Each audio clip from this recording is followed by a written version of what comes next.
Is the Canon RF 24mm lens the best wide-angle lens for creators in 2025? Let's find out. My name is Andrew and this is Parts in Tech, where we review some of the world's most popular electronics, tools, and appliances. Today we're checking out the Canon RF 24mm lens. We're gonna be talking about who it's good for, who it's not, some of its pros and the cons, and where this lens fails. My first impressions on this lens, let's talk about build quality.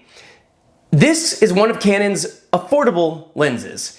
It's a budget-friendly lens. Now, that does not mean that it provides poor image quality or does a bad job or is slow at focusing or anything like that. It just feels plasticky.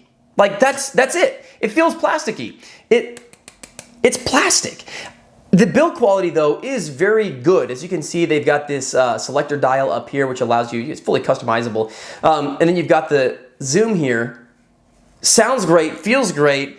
It's a really good quality built lens. Like, you've got your switches right here that work just fine. It works great. And frankly, because it's made out of plastic, it's very lightweight. So if you plan on going on a long hike or carrying this thing around for a long period of time, it makes it very enjoyable. I've used lenses that are massive, that are multiple pounds, and it kills you. It kills your arms, it kills your back.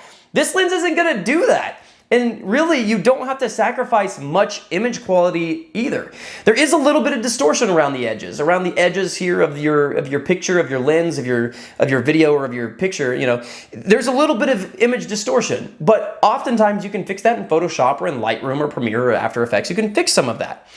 But it's a very light lens. It is kind of plasticky, but it gets the job done. This lens is great. So it's a 24mm f1.8, so it does a very good job at blurring out the background and giving you a nice bokeh. It does a very good job at that. And it is an STM lens, which means it has a very fast autofocus motor. So it does a very good job at that. Canon's lenses are really good at autofocus, very fast, very quiet, and they do a good job. This lens is great for somebody who wants to get some maybe street photography done. Maybe you're getting some landscape, some wide-angle landscape photography done. It could be used as a vlog lens as well. It's a very fast-focusing lens, and it does have a very nice artsy blur in the background with that f1.8. You could use it for that. I wouldn't necessarily use this for portraits as my main portrait lens, but you could use it for portraits if you are trying to get maybe a full-body photo or something like that. It's a very good wide angle lens. It's not ultra wide. We're not looking at 10mm here or 16. It's a 24mm lens, so it's not also a 50mm lens, which is kind of what our eyes naturally see is about 50mm. It's a very good solid lens, a wide angle lens, very lightweight, very affordable, and it gets the job done. It does a very good job at getting the job done. So if that's you, if you're not looking to spend $1 million on a crazy expensive high-end lens that's gonna break your back and look super flashy and look great to everyone that sees you, and they're gonna say, oh man, that guy spent thousands of dollars on a lens. If you don't care about any of that stuff, then this is the lens for you. If you need a wide-angle lens that's a great daily that you can just pull out of your bag and throw on, or maybe you don't even use it that much and you're buying as a backup,